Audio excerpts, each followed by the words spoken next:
Berbeda pilihan dalam politik itu hal yang sangat wajar.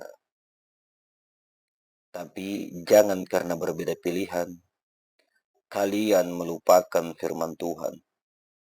Walau anna ahlal qura amanu wattaqaw lafatahna alaihim barakatun minas sama'i wal ar.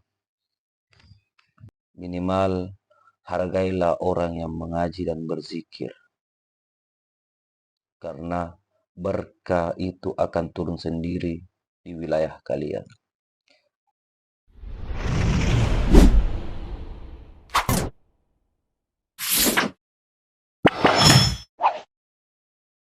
Assalamualaikum warahmatullahi wabarakatuh. Salam sejahtera untuk kita semua bosku.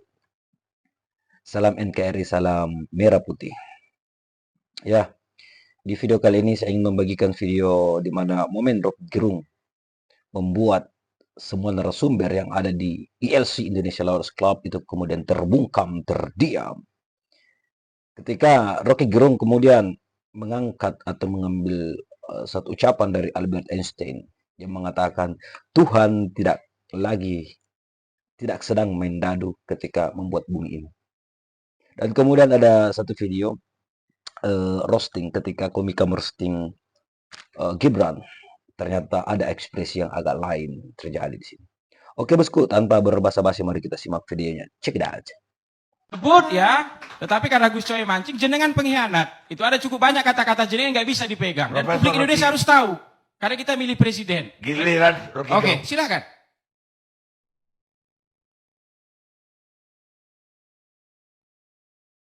Udah nyampe di bumi. Ada itu yang memulai. Oke, saya cari caranya supaya yang ada di bumi itu dipahami oleh yang di langit, bukan sebaliknya. Langit memahami bumi juga. Oke, ya itu masalah itu langit. Enggak begitu nih.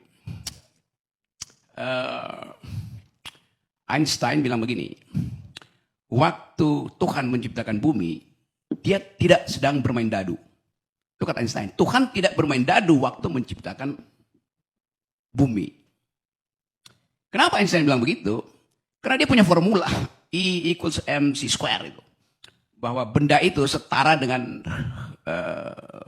energi. Pertanyaan kita, Einstein percaya Tuhan apa enggak tuh? Apakah relasi antara Anies dan Caimin formulanya dibuat di surga? Yang kita tanya tadi mastermind-nya siapa? Kalau Tuhan yang buat itu pasti tidak akan berubah. Tuhan pasangkan Anies dengan Caimin, berarti pasti jadi presiden. Karena kita tanya, siapa yang percaya Tuhan di sini? PDIP percaya bahwa Ganjar juga dapat formula dari langit. Kan Anda semua sebetulnya mempromosikan semacam optimisme yang irasional itu. Karena juga bisa hitung nanti. Ya kita berdoa aja, nggak perlu ada kotak suara kalau gitu kan. Jadi kita mau balikkan bahwa analisis itu diletakkan pada posisi bahwa anything goes, dan dalam politik tadi Anda sebutkan, politik adalah seni kemungkinan. Tuhan tidak pernah membuat kemungkinan ketika dia menciptakan bumi ini. Bahkan politik adalah the art of attacking the impossible. Bahkan yang tidak mungkin masih bisa dilanjutkan. Hubungan antara Anies dan Caimin itu adalah attacking the impossible. Yang tadi Anda nggak bisa bayangkan, mungkin itu terjadi juga. Yang kemudian dirumuskan di situ sebagai pengkhianatan. Hak dari Demokrat untuk mengatakan itu. Karena Demokrat menumbuhkan harapan etis bahwa yang dimaksud dengan perubahan itu adalah jejak yang ditinggalkan oleh koalisi ini tidak boleh dihalangi oleh pertimbangan kuantitatif apapun. Kan call-nya Demokrat itu tinggi sekali kan, kualitatif itu. Dasarnya itu. Tetapi bagi Nasdem bukan kualitatif yang penting, tetapi kuantitatif. Karena itu pertanyaannya, Anies dipasang itu atas dasar pertimbangan kualitatif atau kuantitatif? Kuantitatif. Kan begitu kalkulasinya kan, supaya menang di Jawa Timur, maka mesti ada Caimin. Itu pertimbangan kuantitatif. Yang nggak mungkin dibantah oleh SBY itu. Kan orang bilang kalau kuantitatif memang SBY nggak ada di situ. Di Jawa Timur kecil. Tetapi pikiran SBY bukan kuantitatif, tapi kualitatif. Begitu Caimin masuk, ide perubahan itu berubah kimianya tuh. Karena dia bukan lagi antitesis. Jadi saya mau terangkan ini dari sudut pandang political ethics. Saya nggak ada urusan dengan kalian itu. Nah, kita mau lihat sebetulnya itu. Saya bicara dengan BEM UI kemarin tuh. Bicara dengan BEM Muhammadiyah tuh. Semua bertanya, ini apa mainan ini sebetulnya? Yang sudah fix dengan ide perubahan. Bagi mereka, ternyata perubahan itu mundur lagi. Pak Prabowo bilang, koalisi Indonesia maju. Salah. Koalisi Indonesia mundur. Karena Caimin mundur dari koalisi itu. Kan logiknya begitu kan. Jadi dari awal saya perhatikan bahwa nggak ada keteguhan bagi kita untuk mengatakan bahwa kenapa ini terjadi? Karena kalian partai politik menggali sendiri lubang kubur kalian yang namanya 20% itu. Itu dasarnya. Yang dari awal 2 kali saya pergi ke Mahkamah Konstitusi, ada satu partai politik yang mendukung itu, Demokrat dukung saya. PKS dukung. Tapi yang lain bilang, nggak perlu itu.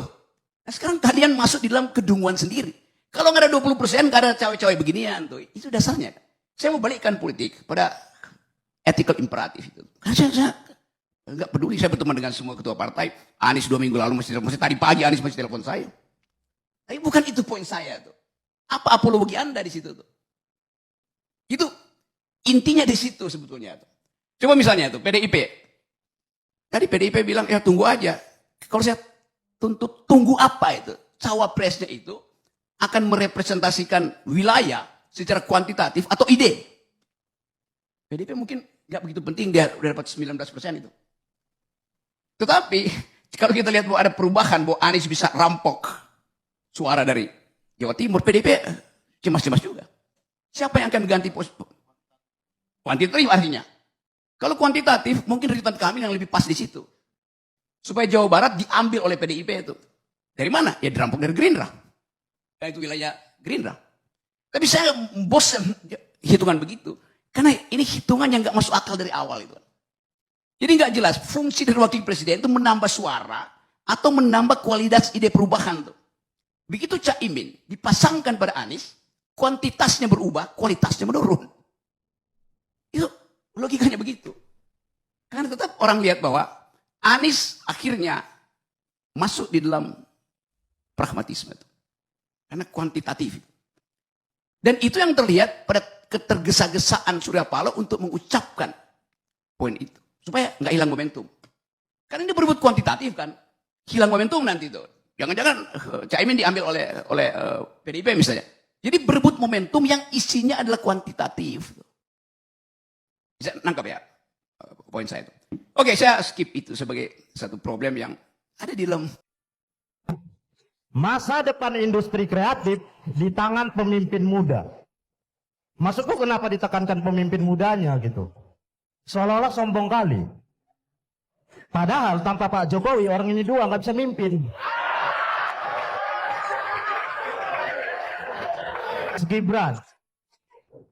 Gibran dalam bahasa Arab manusia pintar.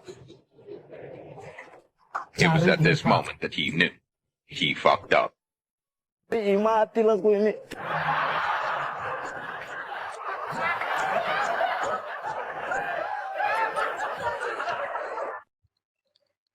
Ya, itulah tadi video ceramah Rocky Gerung ya.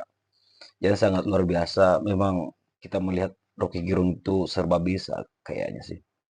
Di video sebelumnya di situ Rocky Gerung membahas tentang Nabi, pernah membahas tentang kisah Nabi Musa, kalau tidak salah Nabi Sulaiman.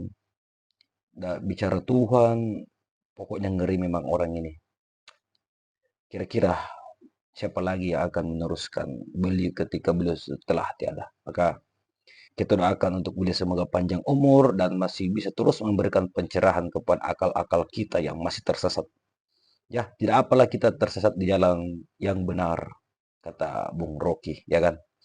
Oke, bosku, silakan tanggapi di kolom komentar. Sampai jumpa di video selanjutnya. Assalamualaikum warahmatullahi wabarakatuh.